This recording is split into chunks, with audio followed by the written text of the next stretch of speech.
Olá, estamos começando mais um vídeo no setor visitante. Quinta-feira, 8 de agosto, estou de volta para a gente debater alguns pontos dessa eliminação, mas já pensando no restante da temporada. Ontem a gente fez aqui uma live pós-jogo, tivemos a presença do nosso grande frasista alvinegro, Rodrigo Medina, que foi muito bem ontem, né, representou os torcedores, toda essa revolta, né, esse sentimento ruim que a gente vivenciou ontem à noite, né, e foi difícil dormir, né, a gente ficava ali na cama, virando para um lado para o outro, pensando como poderia ter sido o jogo se o juiz, né, não tivesse expulsado o Gregóry, uma expulsão que a gente já falou o que a gente pensa sobre isso. A gente viu aí quase 100% dos comentaristas de arbitragem deram razão, né? Deram voz às reclamações da torcida do Botafogo. Só teve um que opinou de uma outra maneira. Discordo totalmente, né? Para mim era um lance que um amarelo estaria de bom tamanho, mas jamais seria um lance para o VAR intervir. Mas enfim, já comentamos muito sobre isso.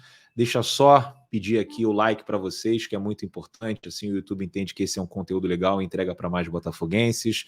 Pedir para vocês ativarem as notificações para saber quando que o setor visitante vai entrar aí na casa de vocês. Inscrevam-se no canal, também é muito importante.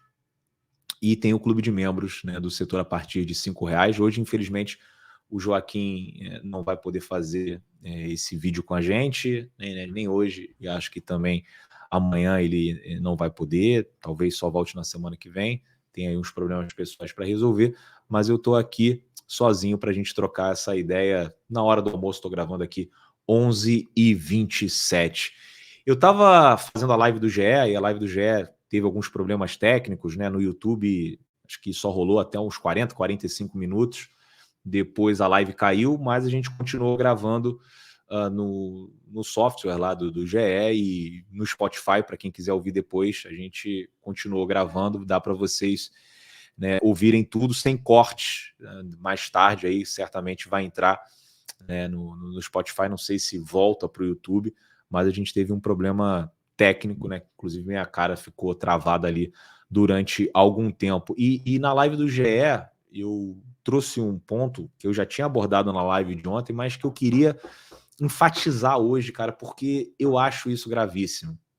Sobre essa questão da boa e da má vontade, a gente já sabe, né, o que a arbitragem, né, os dirigentes, como é que funciona ali os bastidores da CBF, e é nítido, né, que alguns clubes contam com a boa vontade e outros clubes contam com a má vontade. O Botafogo, já há um bom tempo, conta com a má vontade. A gente viu no campeonato do ano passado, que obviamente o campeonato passado não foi decidido apenas pela arbitragem, né? O Botafogo foi incompetente, e isso é sempre bom a gente desenhar e destacar aqui, porque senão vão falar, tá chorando, falando que perderam ano passado só por causa da arbitragem. Não, cara, mas a arbitragem influencia, e esse ano ela influenciou de maneira pesada na Copa do Brasil. O Bahia tem um time bom o suficiente para vencer o Botafogo no 11 contra 11. Se a partida tivesse ido para o segundo tempo sem expulsão, talvez o Bahia até vencesse, não seria nenhum absurdo. Mas pela maneira como o jogo estava se desenhando, acho que o Botafogo tinha mais condições, opções ali do meio para frente, na minha visão, superiores às do Bahia, apesar de uma certa falta de entrosamento, principalmente do Almada, que chegou há pouco tempo, mas eu achei que o jogo estava mais para o lado do Botafogo. Mas a partir dessa expulsão, né, o jogo fica condicionado, e a história do segundo tempo apesar do Botafogo ter conseguido ali criar umas duas oportunidades de gol, né, só deu Bahia, e aquele gol no finalzinho, né, acabou tirando a gente da Copa do Brasil. Mas eu queria destacar essa guerra. Aliás, não é nem guerra, né, cara? É um massacre nos bastidores, porque guerra é quando você tem dois lados, né, dois exércitos ali em igualdade de condições, que ficam disputando, né, alguma coisa, né, o poder, ou enfim, né? Ali a gente está vendo que tem um massacre, né? Um lado com um exército super poderoso, com muitos aliados, e o Botafogo, né, sozinho, tentando se defender da maneira como consegue e sem voz nenhuma. E isso ficou muito claro ontem a partir dos comentários, das falas, tanto do Tairo quanto da Leila Pereira. E aí eu vou colocar aqui na tela mais uma vez porque eu acho que a gente tem que bater muito nisso, né? Ah, vamos ficar falando só do lance do Gregóry, vamos ficar falando... Lógico que tem que falar, mas eu acho isso aqui muito mais importante e muito mais grave. Vou até dar um zoom. Deixa eu colocar aqui numa imagem maior para vocês conseguirem ler aí de casa. Amanhã faremos nova representação na CBF contra esse absurdo presenciado na Fonte Nova. Um tweet do Tairo Arruda. Mas assim como nas últimas 3 vezes, não irão responder e vão passar pano para mais uma péssima arbitragem. Ou seja, o Botafogo já reclamou 3 vezes, já representou contra a arbitragem na CBF 3 vezes, e não é que não teve o seu pedido não atendido, né? Não, o Botafogo não teve resposta por parte da CBF. Irmão, isso aí é gravíssimo. O Botafogo é um clube filiado à CBF, que participa de uma competição da CBF com outros 19 clubes. O mínimo que a gente tem que defender, né, é o princípio da isonomia, um tratamento igual para todos os clubes que participam dessa competição. E aí, por um outro lado, a gente tem a Leila Pereira, presidente do Palmeiras, falando isso daqui, né? Ontem, o João Martins, o auxiliar do Abel, ele esculhambou o Daronco, inclusive pediu para o Daronco se aposentar, falou que o Daronco não tinha mais condições de apitar os jogos do Palmeiras, né? O Abel, na semana passada, já tinha falado do contra tudo e contra todos. E agora a Leila diz o seguinte, quando preciso reclamar, reclamo diretamente na CBF. Mas no caso do Abel, a expulsão do Abel, ela falou que achou muito rigorosa, né? O caso muito rigoroso. Mas isso aqui que a gente tem que destacar.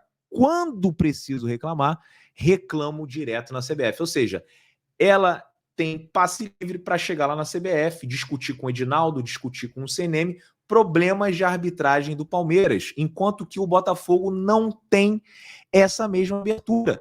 E, meu irmão, eu entendo o processo que o Edinaldo tá levando contra o John Textor, mas, assim, não tem por que levar para o pessoal esse tipo de situação, porque ele é o presidente da CBF.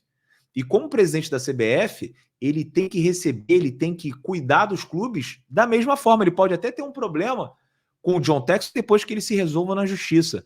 Mas isso não pode fazer com que o Botafogo não tenha voz na CBF, que o Botafogo não seja ouvido, que o Botafogo não seja respeitado. E a gente está vendo claramente um tratamento diferenciado. A Leila tudo, ao Botafogo nada. A Leila, quando tem um problema, ela pega um avião, vai na sede da CBF e resolve esse problema. Quando o Botafogo tem um problema, ele entra com uma representação na CBF e não obtém nem resposta. Gente, isso é gravíssimo, isso é mais grave do que a expulsão do Gregóry, porque isso significa que corre um sério risco do Botafogo continuar com esses problemas e ver outras expulsões bizarras ou gols anulados bizarros, né, ou situações bizarras no restante dessa temporada. Se a gente quer, e a gente está na disputa pelo Campeonato Brasileiro, como é que a gente vai se sentir seguro, né, para fazer investimentos, para frequentar os jogos, enfim, tudo isso, sabendo que um lado é ouvido e o nosso lado não é. Porque eu entendo que a CBF e que a arbitragem no Brasil, ela é bizarra, né? A arbitragem aqui é muito ruim, os juízes são muito... O nível é muito baixo. Mas quando alguém erra contra o Palmeiras, esse alguém vai para a geladeira. Quando alguém erra contra o Botafogo, não acontece nada. A gente viu o caso do Van Diesel, que desde que foi massacrado numa entrevista coletiva pelo João Martins, do Palmeiras, nunca mais apitou, né? Em compensação, outros juízes que operam o Botafogo são recompensados com jogos internacionais, de Libertadores, ou até mesmo de eliminatórias e jogos grandes do Campeonato Brasileiro. Você erra contra o Botafogo, você ganha aí a oportunidade de repente apitar um clássico no Campeonato Brasileiro, um clássico na Copa do Brasil, um jogo decisivo. Enquanto se você erra para o Palmeiras, contra o Palmeiras, né, a chance de você ficar desempregado, ela é muito grande. Então, a gente tem que abrir o olho para isso, a gente tem que cobrar muito nesse momento a CBF, o Edinaldo e todos os responsáveis para tratarem de maneira igual. A gente não está pedindo aqui para ser favorecido. Não, cara, ninguém quer ser favorecido. A gente só quer um tratamento igual e que separem problemas pessoais, né, dessa questão profissional, né, que envolve clubes centenários, né, a CBF também é uma confederação, né, de anos, décadas, acho que não chega a 100 anos, mas enfim, é uma confederação muito antiga que sempre prezou pelo bom convívio com os seus clubes filiados, e hoje, por conta ali de algumas divergências fora de campo, né, a gente vê que o Botafogo não recebe um tratamento justo por parte da CBF. E isso é gravíssimo, porque se isso não for corrigido, a gente vai ver a história se repetindo ao longo dessa temporada de 2024. E uma outra coisa que eu queria falar, pegar um trecho que inclusive o Serginho destacou no GE, né, no final do podcast, vocês não viram pelo YouTube, mas depois vão ver pelo Spotify, né, essa fala aqui do Arthur Jorge, que foi mais ou menos o que eu disse também ontem na live pós-jogo, né? Ele falou o seguinte: se nós conseguirmos jogar como jogamos hoje, fomos uma equipe revoltada, e capitalizarmos essa energia de revolta pelo que vem pela frente, em termos de jogos e competições, acho que teremos um Botafogo ainda mais forte. É isso que temos que tentar tirar proveito, porque o resto nós não controlamos. O Botafogo vai ter que agir nos bastidores para controlar esse resto que o Arthur Jorge não consegue controlar, nem os jogadores. Mas eu acho que essa primeira parte que ele fala de capitalizar essa energia, ela serve tanto para a comissão técnica, jogadores, quanto para a torcida também. Eu sei que esse momento é revoltante, tem muita gente aí que não acredita na CBF, né? Não acredita enfim, na credibilidade. Acho que o campeonato não tem credibilidade, que a comissão de arbitragem não tem credibilidade, e que por mais que a gente tenha um time bom, que a gente lute, no final das contas sempre vão roubar o Botafogo. Eu sei que esse é o sentimento de hoje, mas a gente tem que entender que mesmo o campeonato passado, o Botafogo teria ganhado apesar da arbitragem se não tivesse cometido erros.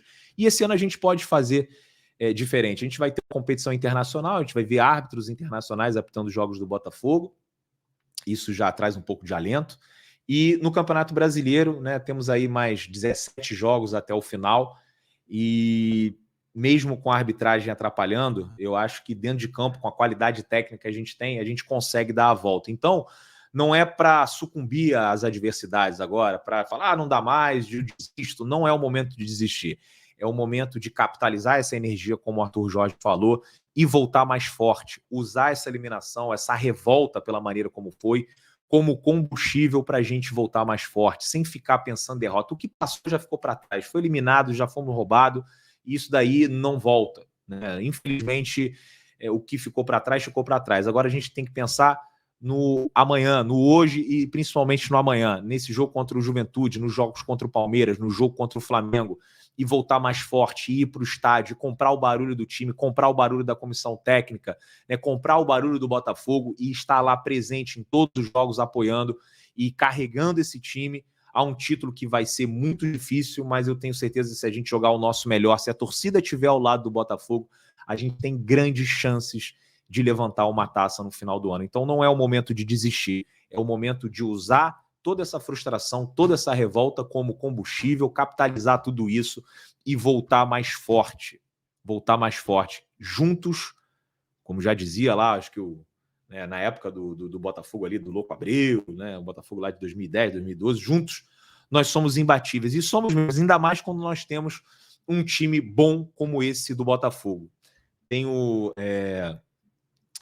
muita confiança de que esse time vai nos dar alegrias, mas a gente precisa da torcida, a gente precisa de todo mundo junto, e a gente precisa também, né, de uma entrada nos bastidores para ver se a gente consegue resolver isso, mas estou confiante, não vou abandonar. Final de semana estarei lá em Caxias do Sul com os amigos do Rio Grande do Sul, vamos estar acompanhando o Botafogo em mais um desafio, e é pauleira, esse mês de agosto vai ser pauleira. A gente tomou uma primeira pancada, mas chegou a hora da gente dar as nossas pancadas também, manter essa liderança do campeonato. Vai ter um Flamengo e Palmeiras no final de semana, torcer por um empate, a gente ganha do Juventude e fica numa situação ainda melhor no Campeonato Brasileiro, que para mim se tornou questão de honra. Quero saber a opinião de vocês sobre tudo aí que eu falei, sobre tudo que aconteceu ontem e o que pode acontecer daqui para frente Eu volto mais tarde, acho que volto mais tarde, enfim, estou cansado também, mal dormi essa noite, mas vou tentar voltar mais tarde para a gente trocar uma ideia. Amanhã tem um voo cedo, amanhã é provável que não tenha o voo, né, de manhã, vamos ver se eu faço um vídeo aí sim quando eu chegar em Caxias do Sul,